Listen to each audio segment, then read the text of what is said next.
La Doc Zone vous souhaite la bienvenue, et n'oubliez pas de vous abonner et d'activer la cloche de notification pour ne rien manquer et rester au courant sur les prochaines vidéos que la chaîne a produites. Au nom de la chaîne Doc Zone, je vous remercie et je vous souhaite un bon visionnement. Bonjour, je me présente, Kevin, de la chaîne Doc Zone. Aujourd'hui je vais vous parler d'un cartel mexicain, connu sur le nom de Los Zetas, et de tous ceux qui ont fondé l'histoire du Los Zetas, à commencer par un homme qui s'est inscrit dans le panthéon du crime organisé. Son nom est Arturo Guzmán de Cena, et il est né en 1976 le 13 janvier à Puebla. Heroica Puebla de Zaragoza est officiellement la capitale de l'État de Puebla, au Mexique. La ville est également connue sous le nom de Puebla de Los Ángeles. Arturo Guzmán de Cena, aussi connu sur le nom de Z1, est un ancien soldat des forces spéciales mexicaines, qui rejoint en 1997 le cartel du Golfe. Il fonde alors l'organisation criminelle de Los Zetas, afin de servir de bras armé à Osiel Cárdenas Guillén, ancien seigneur de la drogue mexicain et l'ancien leader du cartel du Golfe sur qui on reviendra plus tard. Arturo Guzmán de Cena rejoint l'armée à l'adolescence afin d'échapper à la pauvreté. Il s'avère être un soldat talentueux et brillant, et obtient au milieu des années 1990 un poste dans les forces spéciales de l'armée mexicaine. Au cours de sa carrière militaire, Guzmán de Cena intègre un groupe de combat d'élite qui bénéficie de formation de la part des forces spéciales américaines et des forces de défense israéliennes. Il est alors formé aux techniques de contre-insurrection, au maniement des explosifs, et il apprend à traquer et à appréhender ses ennemis.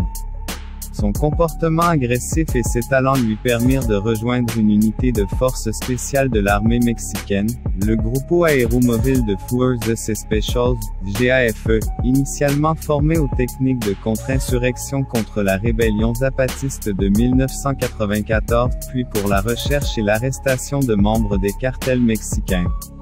Il commence à recevoir des pots de vin du cartel du Golfe, tout en servant dans l'armée, mais par la suite fait défection et travaille à temps plein pour l'organisation criminelle à partir de 1997. Pendant plusieurs années, il recrute d'autres membres des forces spéciales mexicaines pour former Los Zetas, le bras armé du cartel du Golfe, avec Cárdenas Guillén. Et c'est pas les soldats qui manquaient à l'appel, car si on se souvient, le Mexique était rentré en crise, et qui perdurait depuis 1968, issu d'une révolte universitaire. Certains avaient eu recours à la violence et d'autres plus favorables à un mouvement pacifique, mais le problème éclate le 17 novembre 1983 lorsque des gens ont créé le EZLN et décidé de porter un uniforme et une arme, mais celle-ci diffère des mouvements de guérilla classiques. Elle a publiquement déclaré s'être soulevée en 1994 pour attirer l'attention sur la condition des indigènes au Chiapas, mais aussi ne pas vouloir réutiliser ses armes. Les zapatistes ont un slogan Ya basta qui signifie ça suffit, et le mot zapatiste vient du nom du révolutionnaire mexicain Emiliano Zapata, à l'instar de très nombreuses associations civiles, groupements d'agriculteurs et autres, et ce, dès les années 1920 au Mexique. Les membres de ce groupe se considèrent comme les héritiers de Zapata qui n'était pas un indigène et les héritiers de 500 ans de résistance indigène à l'impérialisme occidental. Et c'est grâce à ce soulèvement que son entraînement fut mis en pratique et qui a joué un rôle clé pour Arturo et le cartel de Los Zetas. Désormais l'un des plus brillants et des plus sanglants des membres des GAFE, Guzmán de Cena fut envoyé dans l'état septentrional de Tamaulipas. Alors qu'il travaillait comme chef de la sécurité de la ville de Miguel Alemán, à la frontière américaine, il fut recruté par le cartel de Cárdenas Guillén. Il aurait commencé à travailler pour le cartel du Golfe en acceptant des pots de vin de la part de Osiel Cárdenas Guillén pour fermer l'œil sur les chargements de drogue du cartel. Ce genre d'arrangement était courant parmi les chefs militaires, mais alors qu'il était courant que des soldats acceptent souvent des pots de vin de la part des chefs de cartel, il était bien plus rare qu'ils désertent de l'armée pour rejoindre leur rang. Les pots de vin étaient vus par les soldats comme faisant partie des avantages de leur travail, et restaient fermes sur l'idée qu'ils étaient les protecteurs du peuple mexicain. Guzmán de Cena, toutefois, pulvérisa cette tradition, et quitta l'armée en 1997 pour travailler à plein temps pour un cartel de trafic de drogue. Selon le journaliste britannique Ioan Grillo, les raisons pour lesquelles Gudmande Sena a déserté l'armée pour devenir un narco-mercenaire restent obscures.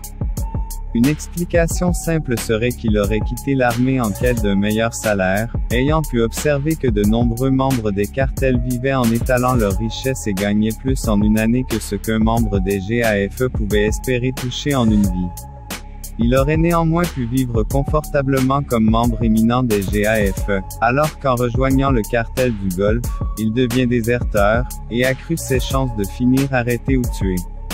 Mais tout ceci n'arrêtait pas Arturo car prendre des risques au nom de la GAFE était moins payant, tandis qu'en prenant des risques au nom du cartel était plus payant, et alors que les liens se renforçaient entre Arturo et le cartel du Golfe, et le chef du cartel du Golfe Cárdenas Gillén demanda ensuite à Gudmande Sena de l'aider à former et recruter le commando le plus féroce possible pour son cartel.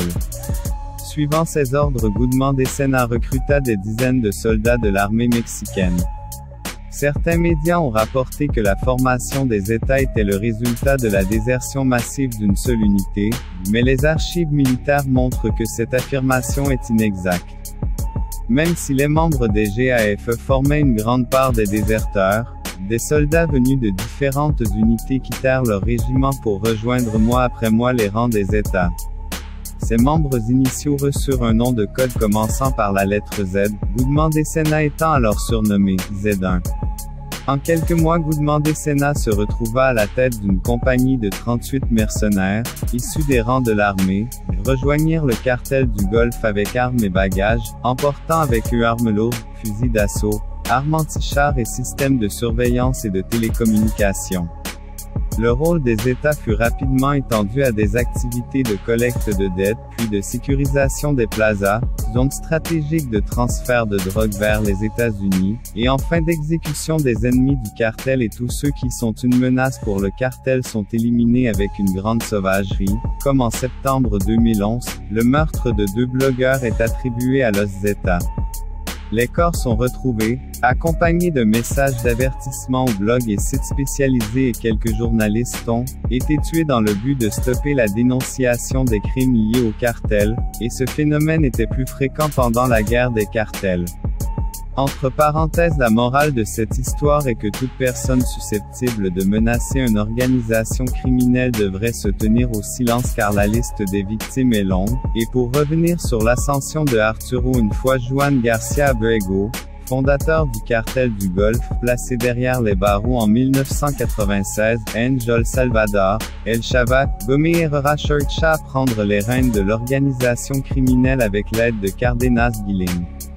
Dans un premier temps, leur entente marchait à merveille, ils corrompaient policiers, politiciens et soldats, et parvinrent à prendre le contrôle de la majeure partie des chargements de drogue. Même s'il était censé être le père de Cárdenas Gillén, la personnalité manipulatrice de Gomé Herrera gênait Gillén, en particulier à cause des multiples demandes d'argent de Herrera. Un tel comportement offensait Cárdenas Gillén, qui finit par former sa propre faction à l'intérieur du cartel du Golfe. À la mi-1999, Osiel Cárdenas Gillén ordonna à Gudmande Sena d'exécuter Gómez Herrera, juste après le baptême de sa fille dont Herrera serait le parrain. Gómez Herrera fut cordialement invité à monter dans la voiture de Cárdenas Gillén après la cérémonie, où ils échangèrent une discussion suivie de 2-3 blagues et quelques minutes après Gudmande Sena assis sur le siège arrière sort une arme et tire une balle dans sa tête. Son corps en voie de décomposition fut retrouvé plus tard dans la banlieue de Matamoros à Tamaulipas, et pour le meurtre de Gómez Herrera, Cárdenas Gillén gagna son surnom de Mata Amigos, le tueur d'amis, et Gudmande Sena gagna ainsi la confiance de son chef.